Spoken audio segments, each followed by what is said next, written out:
Hi guys, may adlaw kaninyong tanan din ha. Ako, musta naman mo and welcome to my vlog. Tingnan nyo guys, yung aming white pomegranate o granada guys. Ang dahon. Ang ganda tingnan guys oh. Color yellow lahat. Dahil winter time na dito guys. Mga ano na sila, mga lagas. Oh. Oh, ganda guys. Bali ano to? Anim na puno ng aming pomegranate pero red pomegranate tong iba guys. Ito guys, ito white pomegranate to. Galing lang to sa sanga guys, tinanim ko. Tapos ito naman, red pomegranate o granada.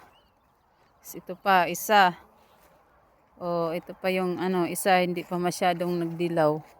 Kasi this year guys, yung month of June, first month of winter, hindi pa frost dito sa bukid guys, dito sa amin. Pero last year, mga ganitong ano guys, week ng Hunyo, frost na dito sa bukid guys. Kaya ngayon, meron pa silang dahon. Pero last year guys, wala na silang dahon mga ganitong araw o pitsa ng June guys. Dahil frost na dito sa bukid last year. Pero ngayon, meron pa guys, tingnan nyo. Papalagas pa lang sila. Tingnan nyo guys yung aming aming mulberry tree. Di ba? Ayun pa guys papalagas pa lang. Gumpisa pa lang. Ito mulberry tree din to guys. Galing lang din to sa sanga tinanim ko. Yun ang talaga original na puno. Kinuhaan ko ng sanga. Tapos mas malaki pa yun guys kaysa sa ang tinanim ko kaysa dito. Ang apple hindi pa nga guys nanlagas Green apple to guys. Ito naman yung isang mulberry tree namin. Wala na. Tingnan nyo ang ginawa ng aming mga alagang manok. Tumatalon sa chicken pen. Tapos ayun lumalabas. Ayun ito na siya guys Ang ganda ng dahon. Ang ganda tingnan ng dahon. Ano siya. Colorful ba na yellow. Maganda. Ganito dito guys sa bukid. Pag winter time yung mga dahon ng ibang fruit trees namin ng lalagas. Dahil tawag nito guys deciduous. Nalalagas sila during winter time. Tapos spring time naman sila magdadahon. Pero may mga din kami dito guys. May mga tanim din kami hindi nanlalagas ang dahon. Tulad ng citrus hindi talaga nanlalagas. Tsaka yung avocado. Kasi yung avocado namin guys for recovery pa. Hindi ko alam kung pa siya makasurvive. Kasi siya na heat wave last year. Super duper init talaga dito. 3 weeks basta ganun guys katagal yung init dito. Kaya hindi guys naghihikahos, hindi nakasurvive nga yung iba. Yung 3 puno na avocado, wala. Ay 3 puno na guys. Na sira, namatay sila sa sobrang init.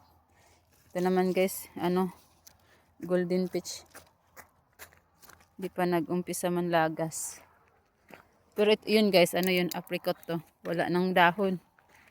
Ang lagas na. Apricot yan guys. Tapos meron pa doon. Apricot din doon. Wala na rin dahon. Yan guys Yung plum din namin wala na rin dahon. Matagal nang nawala ng dahon. Di ko alam, maalat. Maalat kasi dito yung namin guys, area. Property ng aking asawa, yung nabili niya maalat hala. Tingnan nyo guys pag binali ko siya. Na siya brown. Di ko alam kung mabubuhay pa to. Sayang. Yan guys may mga tanim kami dito. Ito yung apricot namin guys. Isa fireball. Avocado namin andoon sa may ayun wala, naghikahos guys. Ito naman yung namin guys, Japanese na piras o Asian piras. Basta Japanese siya na guys. Wala nang dahon sa taas. Ganon din yung isa. Wala na tong dahon.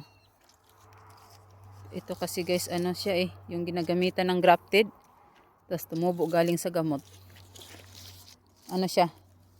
European na pera siya. Pero hindi namin siya tinanggal kasi pwede siyang magbunga siya one day.